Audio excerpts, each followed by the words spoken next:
하나님의 말씀 데살로니가 전서 5장 14절과 15절 말씀 제가 봉독을 해드리겠습니다.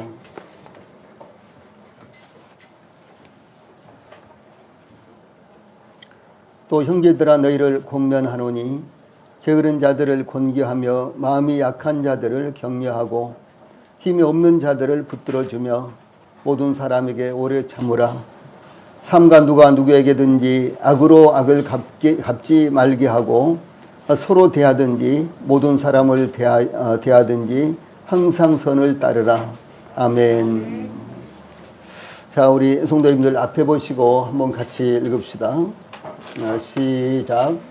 또 형제들아 너희를 권면하노니 게으른 자들을 권기하며 마음이 약한 자들을 권기하며 힘이 없는 자들을 붙들어주며 모든 사람에게 오래 참으라.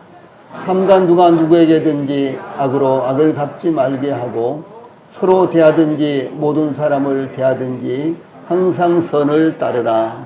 아멘. 데살로니가 전서 5장 14절과 15절 말씀을 통해서 오늘은 성도들의 일상적인 삶의 관계, 이런 주제로 말씀을 전해드리겠습니다.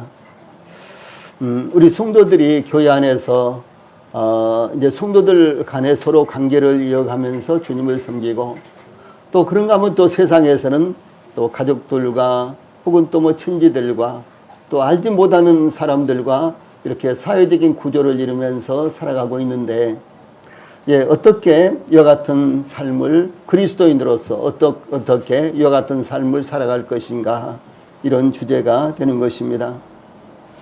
사도 바울은 그리스도의 다시 오심을 기다리는 종말을 살아가는 성도들에게 이 교회 안에서와 교회 밖에서 또한 개인적인 신앙생활이 어떻게 이루어져야 되는지, 이것을 데살로니가 전서와 데살로니가 후서에서 가르치고 있습니다. 먼저 교회 안에서는 수고하고 가르치는 자들을 귀히 여기며 하나님의 사랑으로 서로 화목하라고 당부했던 말씀을 우리가 지난주에 상고를 했습니다. 그렇게 함으로 하나님의 말씀이 지속적으로 증거되고 서로 존중히 여김으로 교회 안에서 덕이 세워지도록 해야 한다라고 하는 것입니다. 이어서 사도 바울은 성도들의 일반적인 생활에 대해서 6가지를 지적하며 교훈을 하고 있는데, 여기 14절과 15절에 이와 같은 6가지의 권면이 나타나고 있습니다. 즉 성도들이 서로를 어떻게 섬기며 하나님의 백성으로서 합당한 모습을 나타낼 것인가를 교훈하고 있습니다. 사도 바울은 로마서에서도 동일한 말씀을 전하고 있는데, 로마서 12장 14절로 17절에서 너희를 박해하는 자를 축복하라. 축복하고 저주하지 말라. 즐거워하는 자들과 함께 즐거워하고 우는 자들과 함께 울라. 서로 마음을 같이 하며 높은 데 마음을 두지 말고 도리어 낮은 데 체하며 스스로 지혜 있는 채 하지 말라. 아무에게도 악으로 갚지 말고 모든 사람 앞에서 선한 일을 도모하라. 이렇게 편지를 썼습니다. 그러므로 우리 교회와 우리 성도들이 서로 지체의식을 가짐으로 하나님의 백성다운 삶을 살아가며 또 관계의식을 갖게 되기를 바랍니다. 본문 가운데 먼저 14절 말씀은 성도들 사이의 관계가 어떻게 이루어져야 되겠는가, 이런 말씀을 증가하고 있습니다. 고린도 교회 교인들 사이의 문제가 이 교회 안에서 해결되지 않으므로 고린도 교회는 세상 법정에 상소하는 데까지 일이 확장되었습니다. 그러므로 사도 바울은 고린도전서 6장 1절과 2절에서 이와 같은 말씀을 쓰고 있는데, 너희 중에 누가 다른 이와 더불어 다툼이 있는데 구태여 불의한 자들 앞에서 고발하고 성도 앞에서 하지 아니하느냐. 그러니까 세상 법정에서 해결하려고 하고 교회 안에서 해결하지 않으려고 하느냐, 혹은 교회 안에서 해결을 못하고 세상 법정까지 가느냐, 이런 말씀이 되는 것입니다. 이 성도가 세상을 판단할 것을 너희가 알지 못하느냐. 세상도 너희에게 판단을 받겠거든 지극히 작은 일 판단하기를 감당하지 못하겠느냐. 이제 최후의 심판 때는 성도들이 세상을 판단하게 된다라는 이와 같은 말씀의 근거에서 사도 바울이 이렇게 쓰고 있습니다. 이 고린도 교회의 상황은 오늘날 복음이 사라진 교회들의 모습과 다를 바가 없습니다. 예, 교회 안에서 싸움이 난무하고 서로를 향한 고소고발이 줄을 잇고 있습니다. 혹 교회에 문제가 있더라도 그 문제가 밖으로 나가면 교회는 간증을 잃어버리므로 이건 꼭 집안일과 같죠. 집안에서 다툼, 불협화음 이런 것들이 있을 수 있죠. 예, 부부간에도 문제가 있을 수 있죠. 그런데 이와 같은 문제가 밖으로 나가면 어떻게 되겠어요? 예, 그 집안 식구들이 다 좋지 않은 이와 같은 평가를 받게 되는 것이죠. 교회도 마찬가지다라고 하는 것입니다. 그래서 교회에 문제가 있더라도 그 문제가 밖으로 나가면은 교회는 간증을 잃어버리게 되므로 세상의 여느 단체와 똑같은 평가를 받게 되고 이 교회라는 아름다움이 사라져버리게 되며 교회 안에서도 교회의 주인이신 주 예수님의 모습을 찾기가 어렵게 되는 것입니다. 그럼 교회뿐만 아니라 비단 여러 가지 이제 종교단체에서도 우리가 그런 모습을 볼 수가 있잖아요. 예, 강목을 들고 뭐 싸웠다는 이야기가 TV에까지도 나오고 그런데 교회 안에서도 예, 특별히 큰 교회의 경우에 가끔 이런 일들이 일어난다는 것이죠. 그래서 교회가 자연스럽게 세상에서 존경을 받는 것이 아니라 오히려 세상의 질시의 대상이 돼가고 있는 이런 현실을 말씀하는 것입니다. 예, 그러므로 사도 바울은 이 성도들의 일상적인 삶 가운데 권면해야 될 점에 대해서 교훈하고 있는데 또 형제들아 너희를 권면하노니 게으른 자들을 권계하며 마음이 약한 자들을 권계하며 힘이 없는 자들을 붙들어주며 모든 사람에게 오래 참으라. 14절 말씀이죠. 예, 또 형제들아 너희를 권면하노니 이 말씀은요 이 교회 안에서 수고하고 다스리며 그리고 가르치는 인도자들에 대해서 어떤 자세를 가져야 하는가에 대해서 이와 같은 교훈에 이어서 이 교회 안에서 성도들의 일상적인 관계를 교훈하고 있습니다. 즉 형제들아 라는 이와 같은 호칭은 교회 안에서 어떤 특정한 대상만을 가리키는 것이 아니라 이 교회 안에 모든 성도에게 주신 교훈이다라고 하는 사실입니다. 예, 그러므로 교회 안에서 지속적으로 실현되어야 하는 교훈이 바로 여기 14절과 15절에 나타나고 있습니다. 예, 본문 여기 14절에는 세 개의 아주 비슷한 단어가 나오는데 권면하노니 권계하며 예, 이렇게 이 권계하며 이제 두 번째로 나오는 권계하면은 안위하고 이런 말로 번역된 단어인데 이 안위하고 이 말씀이 이 단어가 이런 번역이 훨씬 더 가깝습니다. 예, 그러나 이 세 개의 단어들은 그 뜻이 거의 차이가 없이 서로 교환적으로 사용되고 있는 단어들로서 청하다, 요구하다, 권면하다, 격려하다, 훈계하다, 타이르다 등의 다양한 의미로 사용되는데 거의 비슷비슷한 이런 의미죠. 제일 먼저 이 게으른 자들을 권기하며 이와 같은 말씀인데요. 이 말씀은 규모 없는 자들을 권기하며 이렇게 개역 한글은 그러니까 이 앞에 우리가 보던 성경 지금은 개역이죠. 우리가 보고 있는 거 개정역을 우리가 보고 있는데 이 앞에 이제 우리 교회도 이제 여기 비치되어 있는 성경 가운데 몇 권이 있는데 개역 한글 이 판에는 규모 없는 자들을 권계하며 이렇게 번역된 말인데 게으른 혹은 규모 없는 이 말씀은 질서 없는 자리를 떠난 이런 뜻으로 열을 지키지 않고 대열에서 벗어나는 것을 의미하는 군대 용어입니다. 우리는 가끔 뉴스를 통해서 북한이나 중국의 열병식을 볼 수 있는데 이 열병식은 정렬한 군대의 앞을 지나면서 검열하는 의식인데 일반적으로 다수의 군인들과 차량과 무기들이 밀집 대형으로 행진하는 이와 같은 행사입니다. 이 열병식은 전쟁에서 실질적인 도움이 된다기보다는 작은 부대에서의 열병식은 군기를 강화하고 군인들의 질서의식을 고취하기 위한 용도이며 대외적으로 이 자국의 군사력 및 군대를 과시하고 홍보하는 용도에 쓰입니다. 이 열병식을 보는 분들에게는 멋져 보이고 씩씩해 보일 수 있지만 그렇죠. 정말 멋지다. 이렇게 감탄들을 많이 하지요. 그런데 실제로 군인들에게 열병식은 열병이라 그럽니다. 열병. 열병. 그런 이 열병으로 이렇게 불릴 정도로 열병이 날 정도로 아주 싫고 그 싫은 것 중에 군대 생활 가운데 싫은 것 중에 이것이 하나입니다. 그래서 이제 일반 부대에 항상 뭐 제식훈련이라든가 이런 것들이 있어요. 그러니까 열을 맞춰서 뭐 군가를 부르면서 아니면 뭐 하나 둘 하면서 이렇게 이제 걸어가고 또 혹은 뭐 뒤로 가고 뭐 우영우 자영자 뭐 이렇게 이제 가는 이런 게 소위 행진과 같은 것들인데 이 군대 생활 가운데 가장 싫어하는 것이 그것이에요.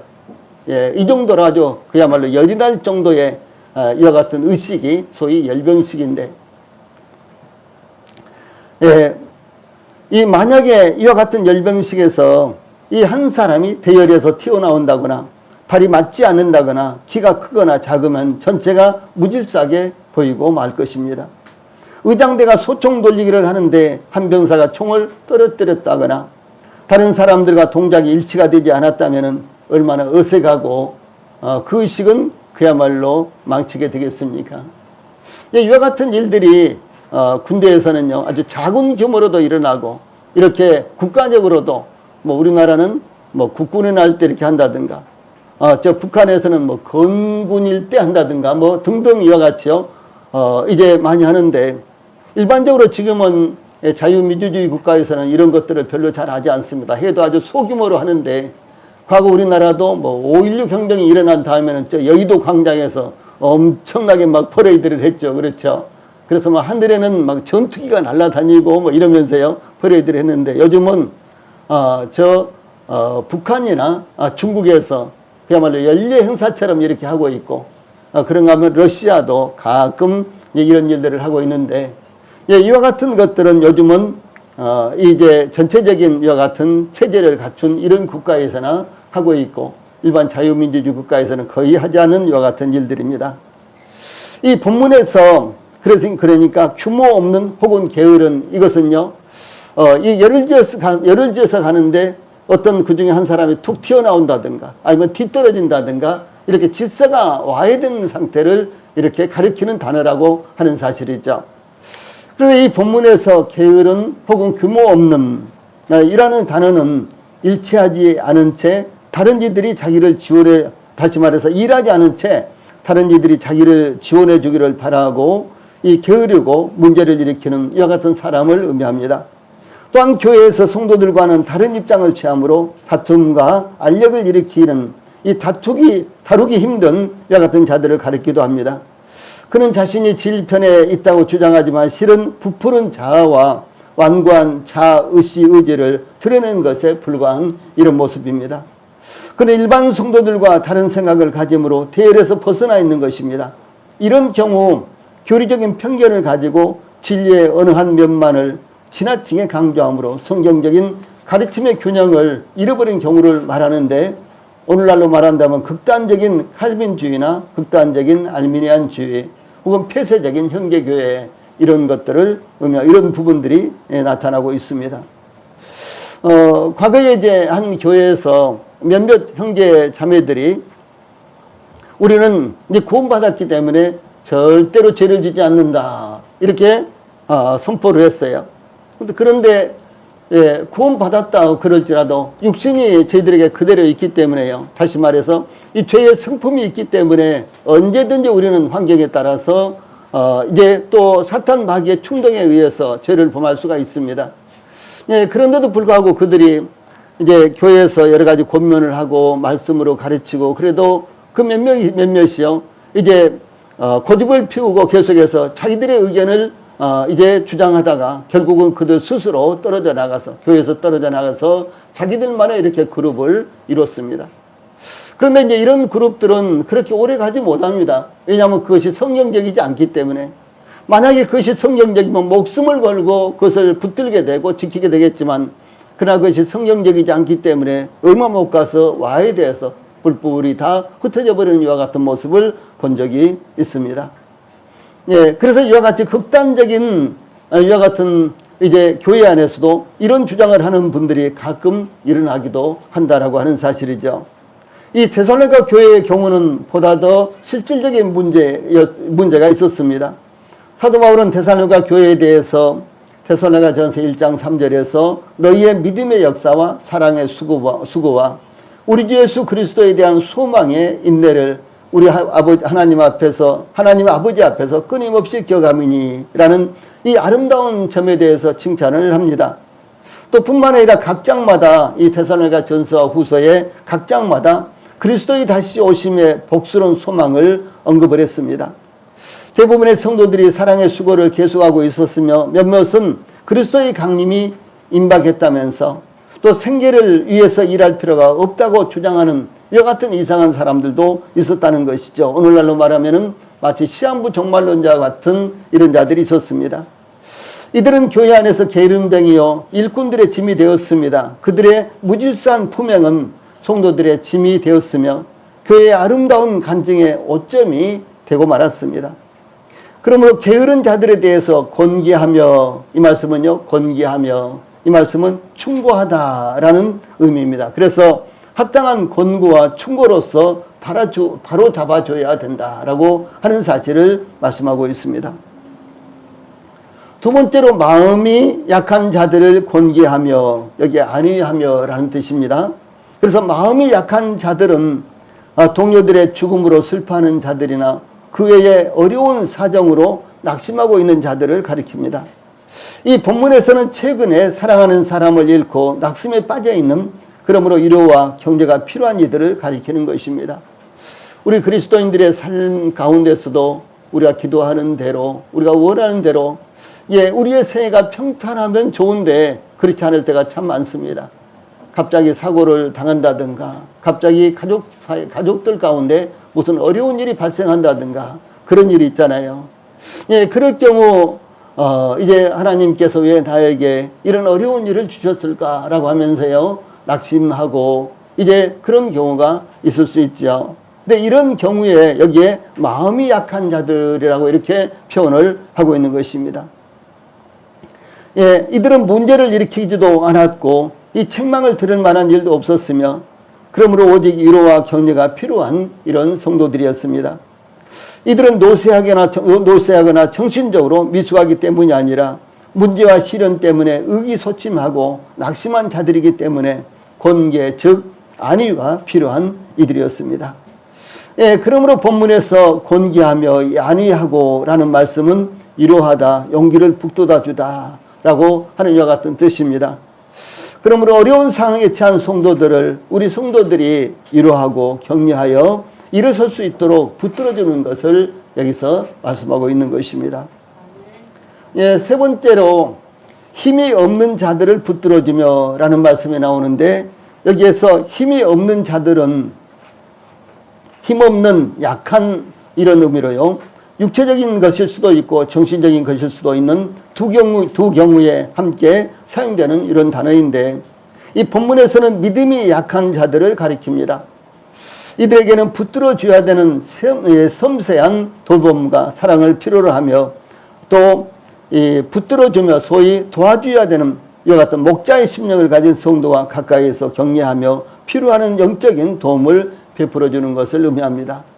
우리 성도들도 믿음이 연약한 성도들을 곁에서 이 목자의 심정으로 붙들어주고 그들이 정상적으로 영적으로 성장하고 성숙할 수 있도록 도와줘야 되는 것입니다. 이 사도 바울은 사도행전 20장 35절에서 범사에 여러분에게 모범을 보여 준 바와 같이 수고하여 약한 사람을 돕고 이렇게 고백했습니다. 이 사도 바울은 사도로서 대단히 권위가 있는 분이었고요. 그리고 많은 지역에 다니면서 순회 전도를 해서 수도 없이 많은 교회들을 세운 이와 같은 사도입니다. 그런데도 불구하고 사도 바울의 이와 같은 사역 가운데는 여기 사도 바울이 지금 언급하고 있는 대로 수고하여 약한 사람을 돕는 이와 같은 사역을 했다라고 하는 사실이죠. 또한 사도 바울은 믿음이 약한 어떤 형제가 실족할 수 있는 상황에 대해서 설명을 했습니다. 이 말씀은 고린도전서 8장과 그리고 로마서 14장에 동시에 나타나는 말씀인데 어떤 신자는 우상의 제물인 것을 알고 먹었으나 어떤 신자들은 먹지 못했다라고 하는 것이죠. 이 고린도에는 이 아프로디테라는 여신전이 있었는데 그 아프로디테라는 여신전은 유럽에서 가장 큰 신전이었습니다. 아주 어마어마한 신전이었습니다. 그런데 이 신전에는 무려 1000명의 이 공창들이 봉사할 정도로 이렇게 대단한 이제 이 신전이었는데, 이 여신에게 제사를 드리기 위해서 계속해서 이 짐승들을 수도 없이 많이 도축을 했습니다. 그런데 신전 안에서 이 봉사하는 여자들만 해서도 1000명이니까 이 사제들 합하면 몇천 명이 거기서 활동을 하겠죠. 그런데도 불구하고 얼마나 계속해서 많은 제사가 드려지든지 그 신전 안에서 도축되는 짐승을요 다 해결할 수가 없어서, 다 처분할 수가 없으니까 그것이 이 고린도 시의 시장에 계속해서 쏟아져 나왔습니다. 그래서 이제 일반 짐승은 이제 한 마리에 한 10,000원 정도 한다면은요, 이제 신전에서 제사를 드렸던 이 짐승은요 한 5,000원 정도, 한 반값밖에 되지 않았습니다. 그러니까 어떻게 되겠습니까? 자연스럽게 가난한 사람들은 그 같은 것들을 사서 먹겠죠. 이제 이런 상황을 여기서 말하는 것입니다. 그래서 이방인 신자들이나 가난한 성도들에게는 우상의 제물은 값이 저렴했기 때문에 우상의 제물인 것을 알고도 시장에서 그것을 구입해다가 먹었습니다. 그런데 유대인 신자들은 우상의 제물에 대해서는 도저히 아주 대단히 민감했기 때문에요, 도저히 먹을 수가 없었습니다. 예, 그래서 절대로 먹어서는 안 된다라고 이렇게 생각하므로 유대인 신자들은 먹지를 않았습니다. 그러니까 이방인 신자들이나 유대인 신자들이 똑같이 믿음으로 말미암아 구원받고 하나님의 백성이 되는데도 불구하고, 유대인 신자들은 그들이 전통적으로 오랫동안 이제 가져온 종교적인 그와 같은 문화 때문에 우상에게 제사 드렸던 이와 같은 음식은 먹지를 못했다는 것이죠. 제가 어렸을 때 교회 다닐 때요, 제사 음식을 먹으면 안 된다 이런 말씀을 목사님이 자주 하셨어요. 그런데 저희 집에서 제사 음식을 안 먹을 수는 없었어요. 특별히 제사 때 집에 제사가 한 4번이가 이렇게 있었는데, 제사 때만 하얀 쌀밥을 제사 음식으로 하잖아요. 그렇죠? 거의 1년 내내, 물론 이제 가을에 쌀이 날 때는 쌀밥 먹지만은 그 외에는 거의 꽁보리밥만 이렇게 먹다가 이 제사 때 하얀 쌀밥을 먹을 수가 있는데, 그리고 또 뭐 절을 위해서 따로 음식을 만들고 그런 것도 아닌데 이제 제사를 한 다음에 물려낸 이제 음식들을 함께 먹지 않을 수가 없었습니다. 그래서 함께 먹었습니다. 그런데 먹을 때마다 이 마음에 얼마나 많은 송사가 오는지, 교회에서 목사님이 제사 음식을 먹으면 안 된다고 했는데 그러면서요 얼마나 송사가 됐는지. 그래서 저는 이 고린도전서 8장이라든가 혹은 14장 말씀을 읽으면요, 그때 제가 생각나서 아주 굉장히 이제 그 감회가 새롭습니다. 아마 이제 저와 같은 이런 이제 이 상황을 겪어본 아마 우리 성도님들도 혹시 있으라고 이렇게 생각을 하는데요. 또 그런가 하면 또 이제 가을에 음력으로 10월달 되면 산에 시제를 지내잖아요. 시제. 그러면 이제 묘 앞에서 큰 제사를 지내는데, 그 당시만 해도 아주 수백 명이 모여서 이렇게 제사를 지냈습니다. 저희 집 바로 뒷산이 저희들 문중산인데 아주 산이 굉장히 많았어요. 그래서 한 보름 정도를 뭐 제일 위에, 그 다음 날은 그 다음에 이렇게요. 한 보름 정도를 계속해서 시제를 지냈는데, 저희들이 이제 학교 끝나면은 혹은 이제 뭐 쉬는 날이면 이제 뭐 일찍 갔지만 학교 끝나면은 부지런히 가면은요, 이제 시제를 지내고 난 다음에 음식을 나눠줄 때 떡 조그만 거 하나씩 얻어 먹었어요. 그 당시 그 정도밖에 안 됐습니다. 떡 조그만 거 하나. 그리고 나서 혹시 또 이제 그날 사람들이 좀 적게 왔다든가 음식이 좀 많았다 그러면요, 또 이만큼만 생선 꼬리 부분 그것 하나 이렇게 줬어요. 그래도 그냥 그걸 얻어 먹으려고 학교 끝나면요, 집에 오자마자 뭐 책보자기 그냥 던져놓고 바로 산에 갔거든요. 그래서 그걸 먹었습니다. 그런데 그걸 가서 먹으면서도 목사님이 제사 음식 먹으면 안 된다 그랬는데 이런 것들이요, 항상 마음에 있어가지고 그렇게 송사를 받았다는 것이죠. 그런데 지금 고린도 교회의 상황이 그렇습니다.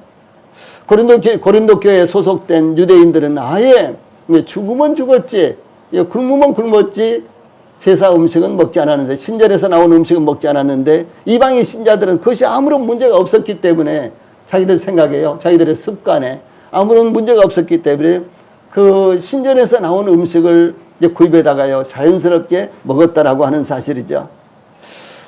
예, 그래서 이제 사도 바울이 뭐라고 이제 편지를 쓰는 거는 고린도전서 8장 4절에서 우상은 세상에 아무것도 아니며 또한 하나님은 한 분밖에 없는 줄 아노라, 이렇게 증거했습니다. 우상은 아무것도 아니야. 거기에 아무리 제사를 지낸 음식이라고 할지라도 거기에 귀신이 붙어 있다든가 무슨 조상이 거기 붙어 있다든가 그런 것이 아니야. 그건 부정한 음식이 아니야. 음식은 모두가 다 깨끗한 거야. 이렇게 사도 바울이 증거하고 있다는 것이죠. 즉 우상의 제물을 먹었을 때 그것이 죄가 되는 것은 아니지만은 우상의 제물을 먹지 못한 성도들에게는 그것이 거리낌이 되었다라고 하는 사실이죠. 그러니까 이제 유대인 신자들은, 이제 저 이방인 신자들이 저렇게 신전에서 나온 음식을 마음대로 먹는데 혹시 저 사람들 사실 예수님 믿는다 그러면서도 사실은 그게 아닌 거 아니냐 이러면서 이제 의심을 하게 되고요. 그러면 어떻게 되겠어요? 또 이제 이방인 신자들은 유대인들을 향해서 저 사람들 진짜 웃겨. 아니 배고픈데 그것을 먹으면 되는 것이지 뭐 그게 뭐가 문제가 있겠어? 이러면서 이제 서로 교회 안에서 문제가 이렇게 생겼다는 사실이죠. 그래서 사도 바울이 우상은 세상에 아무것도 아니다. 우상은 살아있는 거 아닙니다. 그렇죠? 우상은 생명이 없는 것입니다. 그것은 하나의 돌덩어리고 하나의 쇠붙이에 불과하지 그것이 아무것도 아니다라고 하는 사실입니다. 하나님은 오직 살아계신 하나님 한 분밖에 없다. 이렇게 증거하고 있는 것입니다. 예, 그러므로 또 이어서 사도 바울은요, 이 고린도전서 8장 8절로 9절에서 음식은 우리를 하나님 앞에 내세우지 못하나니 우리가 먹지 않는다고 해서 더 못 사는 것도 아니고 먹는다고 해서 더 잘 사는 것도 아니니라. 그런즉 너희의 자유가 믿음이 약한 자들에게 걸려 넘어지게 하는 것이 되지 않도록 조심하라. 이렇게 교훈을 했습니다. 그래서 음식을 자유스럽게 먹는 사람은요, 먹지 못하는 사람들을 좀 배려를 해줘야 된다는 거죠. 왜? 먹지 못하는 사람들은 아니 그걸 어떻게 먹어? 이러면서 그것을 이해 못하는 거예요. 또 먹는 사람들은 아니 그거 먹으면 어때? 이러면서 서로 이제 거기에 이해하지 못하는 것들이 생기니까 먹는 사람 쪽에서 먹지 못하는 사람들을 배려해서 그들이 볼 때라든가 혹은 또 그들에게 우리 오늘 신전에서 나오는 음식 사다 먹었어 이렇게 하지 말고 서로 덕을 세우기 위해서 조심하라라고 하는 이와 같은 말씀입니다. 그러므로 이제 고린도전서 8장 13절 이어서 사도 바울이 뭐라고 말했는고는 그러므로 만일 음식이 내 형제로 실족하게 한다면 나는 영원히 고기를 먹지 아니하여 내 형제를 실족하지 않게 하리라 라고 이렇게 고백을 합니다.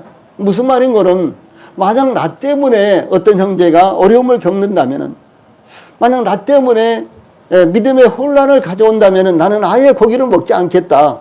왜? 그 형제를 위해서 그 성도를 위해서 나는 고기를 먹지 않고 삼감으로 말미암아 그 형제를 세워주는데 내가 그렇게 하겠다라고 이렇게 지금 증거하고 있는 것입니다.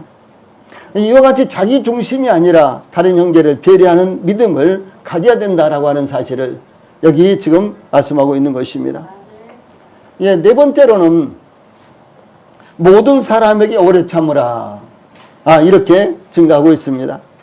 오래 참으라 라는 이 말씀은요, 문자적으로는 너그러운 마음을 가져라 이런 의미입니다.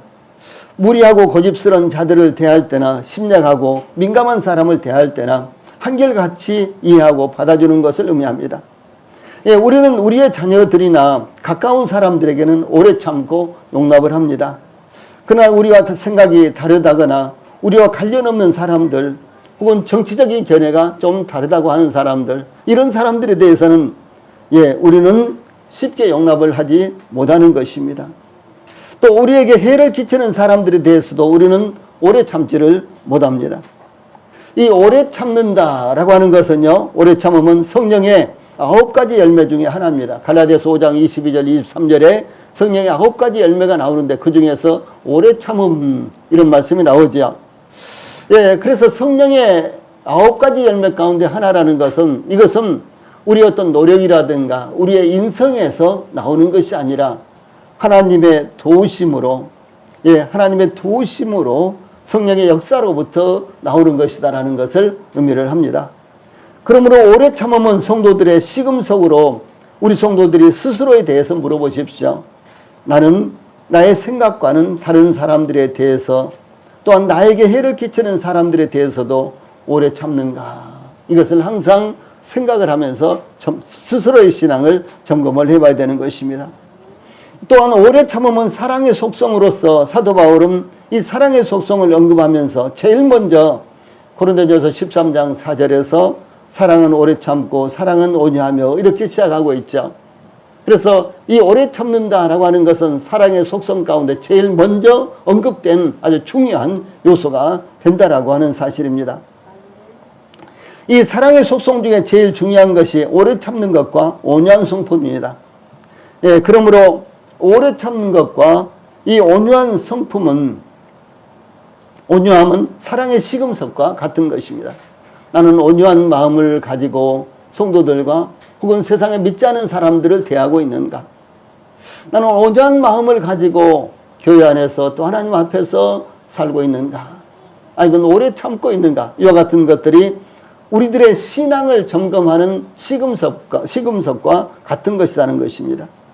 이 아브라함의 목자와 롯의 목자들이 다툴 때 아브라함은 롯에게 창세기 13장 8절로 9절에서 우리는 한 족속이라 나나 너나 내 목자나 내 목자나 서로 다투게 하지 말자. 내 앞에 온 땅에 있지 아니하냐. 나를 떠나가라. 내가 좌하면 나는 우하고 내가 우하면 나는 좌하리라. 이렇게요. 이 아브라함은 조카 롯에게 이 선택권을 온전하게 주었습니다. 우선권을 주었습니다. 이 롯은 아브라함으로 말미암아 가나안 땅으로 이주하게 됐고, 아브라함으로 말미암아 아브라함이 롯을 거둬주고 돌봐주고 이렇게 해서 지금 살아가고 있는 사람입니다. 그런데 이 롯이 이제 가축이 좀 많아지고 재물이 좀 많아졌다고 이제 아브라함과 충돌을 일으키고 있었다는 사실이죠. 얼마나 밉겠습니까? 이걸 그냥 뭐 이런 생각까지도 할 수가 있었겠죠. 그런데 아브라함은 그렇지 않았어요. 오래 참았어요. 용납해 줬습니다. 그래서 아브라함은 롯에게 모든 것을 다 용납을 했고요. 그리고 받아주고, 그 후에도 롯이 위기에 처했을 때 그의 사병을 이끌고 참전을 해서 전쟁에 뛰어들어서요 롯을 구출해주는 이와 같은 모습이 창세기 14장에 나타납니다. 이 오래 참음은 또한 하나님의 속성 중에 하나입니다. 모세가 하나님의 실상을 보여주시라고 요청하는 말씀이 출애굽기 34장에 나오는데, 그때 이제 하나님께서 이렇게 말씀하십니다. 여호와께서 그의 앞으로 지나시며 선포하시되 여호와라 여호와라 자비롭고 은혜롭고 노하기를 더디하고 인자와 진실이 많은 하나님이라, 이렇게 선포를 합니다. 이 사도 바울은 로마서 2장 4절에서 혹 내가 하나님의 인자하심이 너를 인도하여 회개하게 하심을 알지 못하며 그의 인자하심과 용납하심과 길이 참으심이 풍성함을 멸시하느냐, 이렇게 증거했고요. 또 사도 베드로도 그들은 전에 노아의 날 방주를 예비할 동안 하나님이 오래 참고 기다리실 때에 복종하지 아니하던 자들이라. 방주에서 물로 말미암아 구원을 얻은 자가 몇 명뿐이니 겨우 8명이라, 이렇게 증가하고 있습니다. 그 외에도 수도 없이 이와 같은 구절들이 많이 있는데 제일 위의 말씀이요. 그래서 하나님은 더디하신다. 노하기를 더디하신다. 오래 참으신다. 그런 말씀입니다. 가운데 말씀은요. 길이 참으신다. 용납하신다. 길이 참으신다라고 하는 사실입니다. 이것은 끝까지 참으신다라는 이와 같은 말씀이고요. 그 다음에 마지막 말씀은 오래 참고 기다리실 때 이렇게 증가하고 있습니다. 하나님은 오래 참으신 분이십니다. 하나님은 용납해 주시는 분이십니다. 그러므로 동일하게 우리 성도들도 오래 참고 용납하심으로 말미암아 하나님의 성품을 나타내셔야 되는 것입니다. 그래서 우리 성도들이 하나님께 기도하고 하나님께서 응답하시기까지도 오래 참고, 왜 이렇게 기도가 빨리 응답이 없어? 하나님이 내 기도는 들으시지 않으신 것인가? 이렇게 하면서요 불평하고 불만을 마음속에 갖기보다는 예, 우리보다도 하나님이 지혜로우시고 우리보다도 모든 것을 하나님이 다 아시기 때문에 하나님께서 가장 적절한 시기에 응답해 주실 것을 확신하고 오래 참고 기다리는 이와 같은 마음을 가져야 된다라고 하는 사실입니다. 예, 그것뿐만 아닙니다. 복음을 전하면서 하나님께서 우리를 구원하시기 위해서 오래 참고 기다리셨듯이 하나님은 모든 사람이 구원을 받으며 진리에 이르기를 원하시느니라 라고 디모데전서 2장 4절에 말씀하셨습니다. 그러므로 무엇보다도 오래 참고 기다려야 되는 것입니다. 복음, 그것은 우리가 뭘 하는 것이 아니라 하나님께서 다 해주신 것을, 예수님께서 십자가에서 죽으시면서 다 이루어 놓으신 것을, 그것도 믿지 못해 이렇게 하면서요 욱박지르거나 멸시한다거나 그러시면 안 되는 것입니다. 우리도 하나님의 도우심이 없었다면 우리 가운데 한 사람도 믿고 구원받을 사람이 없는 것입니다. 믿음은 어떤 측면에서 우리의 의지로 말미암아 일어나는 것처럼 보이지만 또 다른 측면은 전적으로 하나님의 선물이라는 사실을 우리가 잊어서는 안 되는 것입니다. 예, 그러므로 가족들을 위해서 꾸준히 끝까지 기도하시고 또 가족들에게 여러 가지 어려운 상황이 있지만 그러나 계속해서 복음을 전하시되 우리는 하나님께서 역사하실 것을 끝까지 기다리고 이제 믿어야 된다라고 하는 사실을 말씀하는 것입니다. 다음에 15절 말씀에서 두 가지 상황이 더 나타나는데요. 이 15절 말씀은 성도들의 보편적인 관계입니다. 그러니까 성도들끼리의 관계와 또 세상과의 관계를 어떻게 이루어나갈 것인가, 이런 말씀이 15절에 나타나고 있습니다. 그래서 14절 말씀은 교회에서 일어나는 이 성도들 사이의 관계를 어떻게 이루어나갈 것인가를 교훈하고, 15절 말씀은 교회뿐만 아니라 외부인과의 관계를 어떻게 형성해 나가야 하는지를 교훈하고 있습니다. 주 예수님께서도 마태복음 5장 13절과 15절에서 너희는 세상의 소금이니 너희는 세상의 빛이라, 이렇게 세상에 대해서 우리 그리스도인들 성도들이 어떤 위치에 있는지를 증거했습니다. 또한 주 예수님께서 제자들을 파송하시면서도 마태복음 10장 16절에 내가 너희를 보냄이 양을 이리 가운데 보냄과 같도다. 그러므로 너희는 뱀같이 지혜롭고 비둘기같이 순결하라, 이렇게 말씀하셨습니다. 우리가 의식하든 의식하지 못하든지 간에요, 우리가 세상에서 살고 있는 것은 이리들 가운데 우리가 양으로서 살고 있는 거예요. 이리들 가운데 양으로서. 아니, 이리들 가운데 이리로 살아도요, 그건 아주 고통스러운 삶입니다. 그렇죠? 그런데 이리들 가운데 양으로서 우리가 세상을 살아가고 있다는 사실이에요. 그러므로 당연히 고난이 오는 것입니다. 어려움이 오는 것입니다. 그리고 세상 사람들이 우리의 신앙에 대해서, 우리의 삶에 대해서 이해하지 못할 부분들이 반드시 있다라고 하는 사실입니다. 그래서 주 예수님께서 너희는 뱀같이 지혜롭고 비둘기같이 순결하라, 이렇게 말씀을 하시는 것입니다. 예, 또 사도 바울은 외인을 향하여는 지혜로 행하여 세월을 아끼라. 이는 외인을 대하여 단정히 행하고 또 장로를 선택할 때에도 또한 외인에게서도 선한 증거를 얻은 자라야 할지니라는 기준을 제시를 했습니다. 이와 같이 성도들이 교회 안에서 뿐만 아니라 세상에서의 삶도 대단히 중요한 것이다.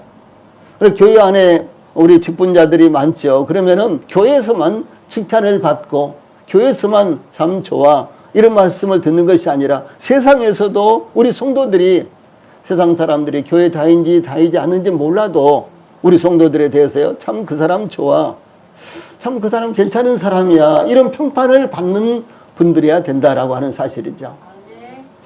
예, 성도들의 이 세상에서의 삶에서 이 가장 중요하고도 시금석이 되는 것은 악한 사람들에 대한 우리의 태도입니다.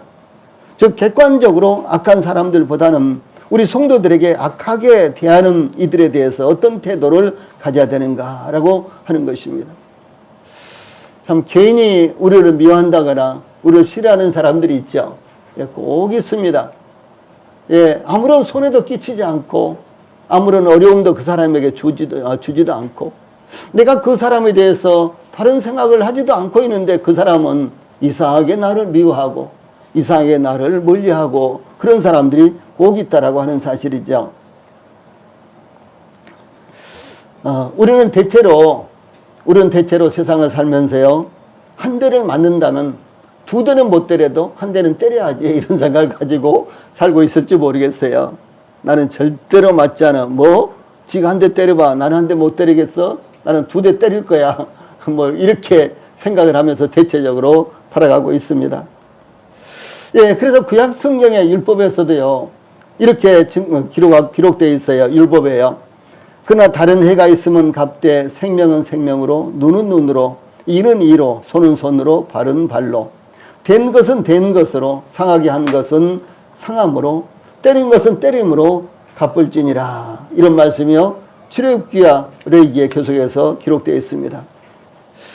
그런데 이 말씀을 사실상 자세히 살펴보면요, 율법에서 이와 같이 가르치고 있는 것은 공정하게 재판을 하라라고 하는 것이지요.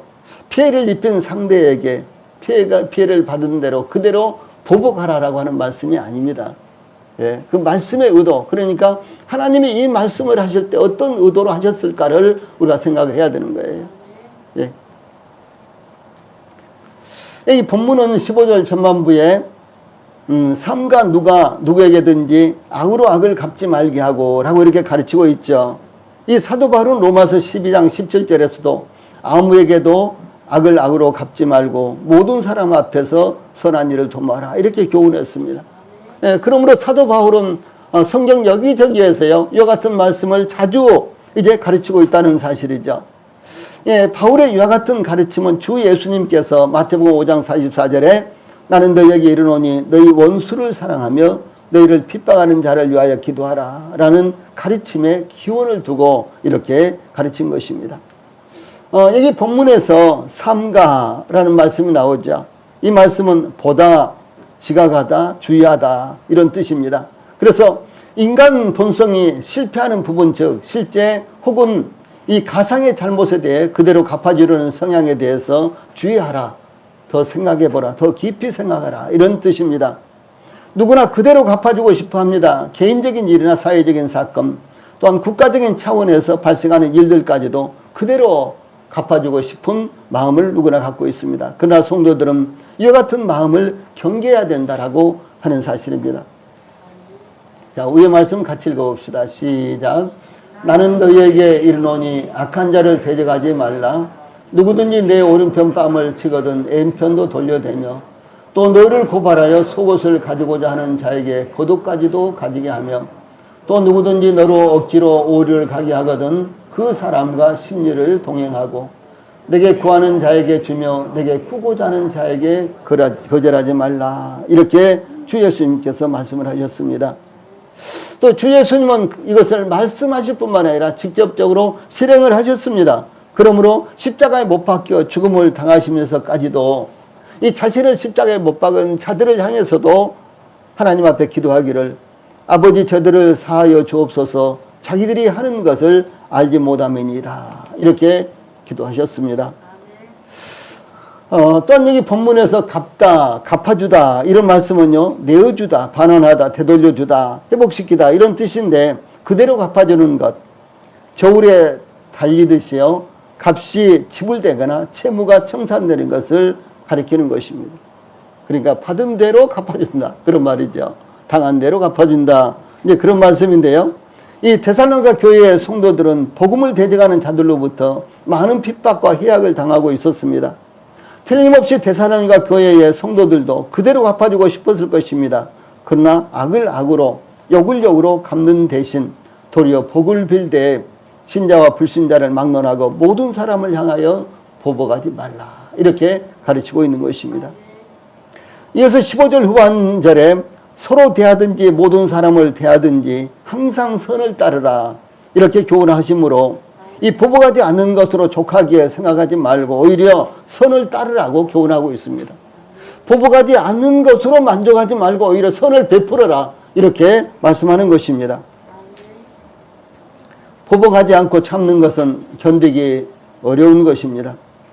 오히려 성도들에게나 불신자들에게 대해서는 항상 선을 따르라 라고 하는 것입니다.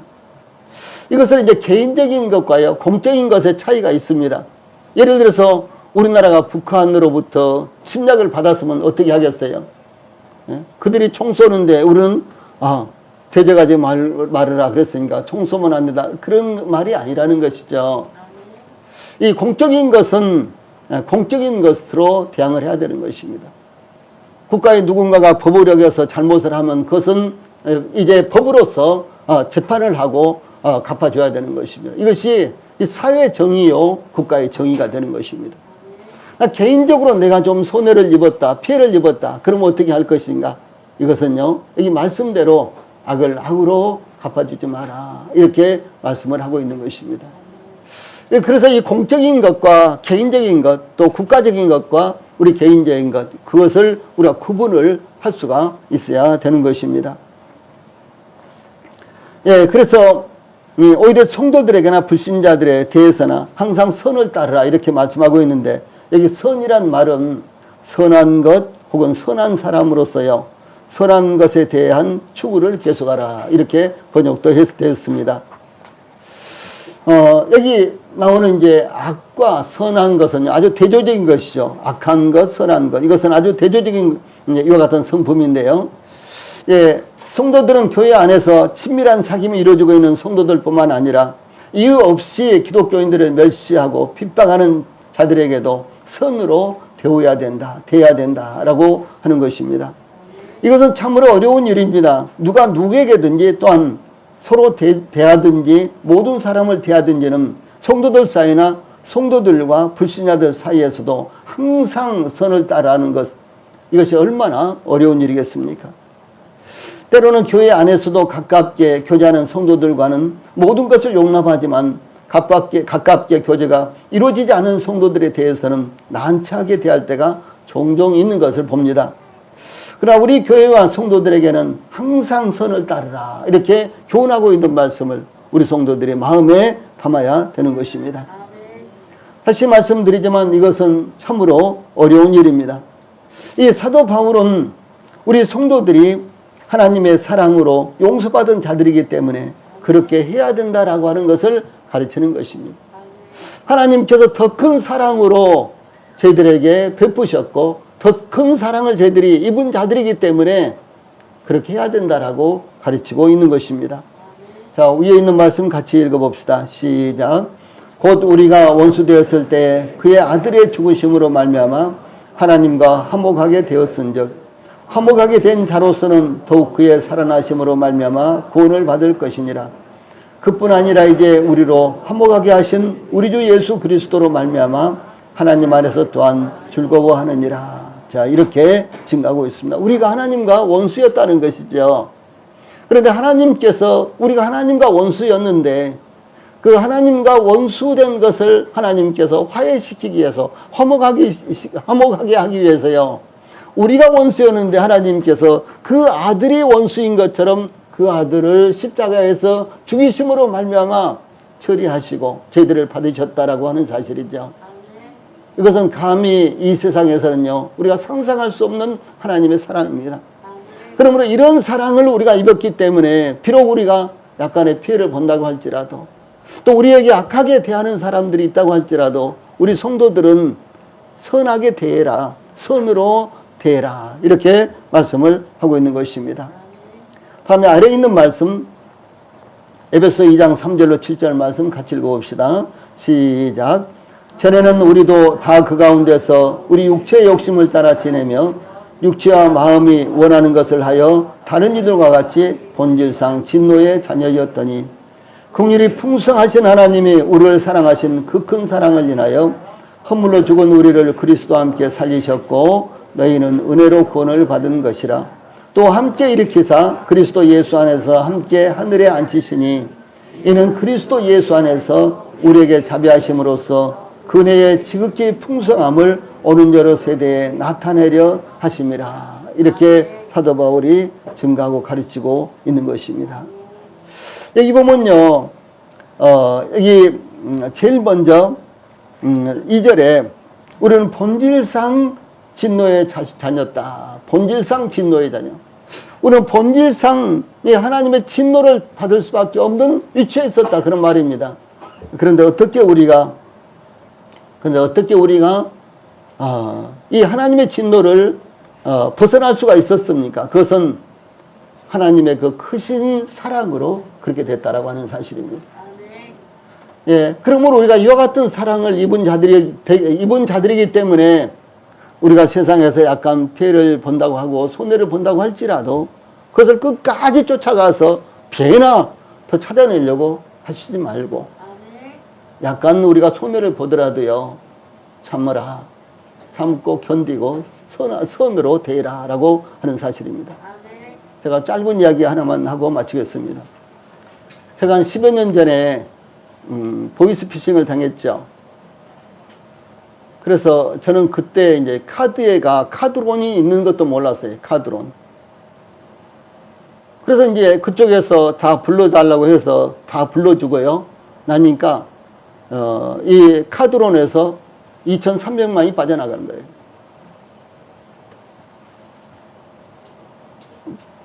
이 보이스피싱을 이런 것이 보이스피싱하도 가르치는 사람들까지도 당한다 그러잖아요. 그러니까 아이고 목사님 멍청해가지고 그렇게 하지 마세요. 예. 그런데 제가 보이스피싱을 그렇게 당했어요. 그래서 이게 문제가 있다라고 생각을 하고요. 바로 은행에 연락을 해가지고 이제 2,400인가 이렇게 됐는데 1,200은 막았어요. 근데 1,200은 이미 빠져간 뒤였습니다. 아니 2,600인가 되는 것 같은데 더 된 것 같아요. 오래돼서 잘 잊어버렸네요. 그런데 이제 아니 10만 원도 나한테 뭐 지금도 그렇지만 그 당시에는 10만 원도 더더욱 얼마나 이것이 귀한지 너무 가슴에 쓰고 잠이 며칠 동안 잠을 못 잤어요. 너무 고통스러웠습니다. 그래도 하나님 제 미련스럽고 죄 없는 것을 용서해 주시고 하나님이 도와주십시오. 며칠 동안 이렇게 기도를 하니까 나중에는요, 하나님 오직 했으면 그 사람이 나 같은 사람에게 사기를 쳤겠어요. 그 사람이 후회하고 좋은 사람이 되도록 해 주십시오. 이렇게까지도 나중에 기도가 되더라고요. 근데 한 달쯤 지났는데 연락이 왔어요. 내가 누구누구의 아버지인데, 누구누구 내가 모르는 사람이에요. 누구누구의 아버지인데 선생님이 보이스피싱 당한 적이 있죠. 그러니 그랬다고. 그러니까 그 보이스피싱 주모자의 아버지라는 거예요. 그래서 지금 붙잡혀서 경찰서에 들어갔는데 제 구자가 나왔대요. 그래서 제가 본전이라도 해드릴 테니까 좀 그 탄원서에 사인만 하나 해주세요. 이렇게 전화 왔어요. 그래서 본전 아니라 10배를 줘도 내가 용서 못하겠다. 이제 처음에 큰 소리 이렇게 했죠. 그랬더니 그분이 본전은 드리고 또 제가 그러면 조금이라도 1호금 드릴 테니까 그럼 해주세요. 그러더라고요. 그러면서 이제 얼마가 손해 봤습니까? 그래요. 근데 거기서 제가 2천만 원, 3천만 원 해도요, 그 본전은 그대로 주는 거예요. 그래서 제가 지금 내가 못 받은 것이 1,200이니까, 그때 1,200인가 됐을 거예요. 1,200만 주세요. 그럼 내가 사인해 드릴게요. 그래서 이게 수의역, 이게 맥도날드 앞에서 돈 받고, 그리고 그 자리에서 사인해서 보냈어요. 네. 그러니까 이제 중요한 것은 한 푼도 손해를 안 봤어요. 결과적으로. 하나님이 도우셨죠. 정말 기적적으로 도왔어요. 하나님이 그렇게 해주신, 그런 케이스가 없대요. 보이스피싱 걸려가지고요. 예.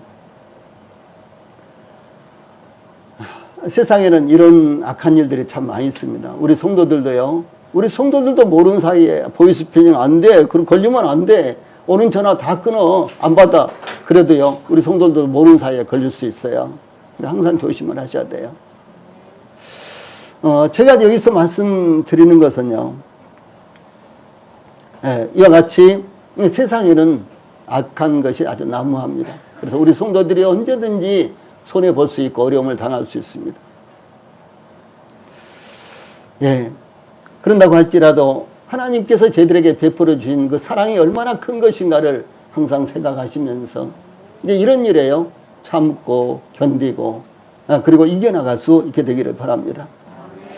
그래서 우리 성도들이 하나님의 크신 사랑을 입은 자들이 되었기 때문에 하나님과 주 예수님을 본받아 우리와 함께하는 성도들뿐만 아니라 우리를 이유 없이 미워하고 멸시하는 사람들까지도 우리 성도들이 선하게 대할 수 있게 되기를 바랍니다. 예, 찬송 부르시겠습니다.